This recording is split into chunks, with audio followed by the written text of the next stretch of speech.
પણ ષડયંત્ર પૂર્વક આપણા સમાજને ઈસાઈ બનાવેનો ષડયંત્ર ચાલી રહ્યો છે અને ખાલી ઈસાઈ બનાવેનો ષડયંત્ર ચાલતો રહેતો તો અલગવાદી હતી, લેકિન એનો એક ષડયંત્ર છે ઈસાઈ બનાવી આપણો મન પરિવર્તન કરાવવાનો, મન પરિવર્તન કરાવી પહેલા આપણા દેશને ગુલામ બનાવીની યોજના ચાલી રહી છે। તેની યોજના એના ષડયંત્ર સમજવો પડે તો એ ષડયંત્ર કેવો છે તો એ સપન સમજવો પડે, એની વાતનો વિચાર સપન કરવો પડે। આપણા જનજાતિ સમાજમાં સોરું પેદા થાય તો હોયાણીનો લાગ,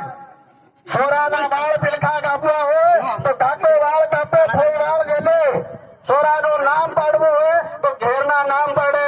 સોરાન ભણવા મેલવું હોય ઘેરના ભણવા મેલે, હગાઈ કરવી હોય ભાઈ બેટા હગાઈ કરે, સોરાન વાને બિહાડવું હોય તો ગામનો પટેલ આવે, ગામનો પટેલ આવીને ધાર દડીને ધેરાન પૂજી નોતરી પિંજરાય વાને બિહાડે, ભરાડી માંડવી હોય તો ફુવા ભરાડી માંડે,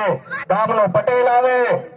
ગામના ખેડાના ધેરાન નોતરી અને ભરાડી માંડે, ફેરા પાડવા હોય તો ફૂવો ફેરા પાડે, મરી જાય તો પેલખું લાકડું કોણ દે તો જો મરી જાય તેના ઘેરનો પરિવારનો સદસ્ય પેલખું લાકડું દે। આખરી કાર્યક્રમ બી 12માનો કાર્યક્રમ આપણા પરિવારમાં રાવળ આવે, કઈના ભગત બની ગયા હોય તો તેનાનો જો ગુરુ હોય તો આવે, પણ એક આપણો ભીલ ઈસાઈ બની જાય તો કુલો ગુલામ બની જાય। પૂરી વાત આ હે, માનસિક રૂપે ગુલામ બનાવીની વાત હે। સોરું પેદા થાય તો કોણ આવે? આપણા જનજાતિ સમાજમાં હરેક સંસ્કારમાં હરેક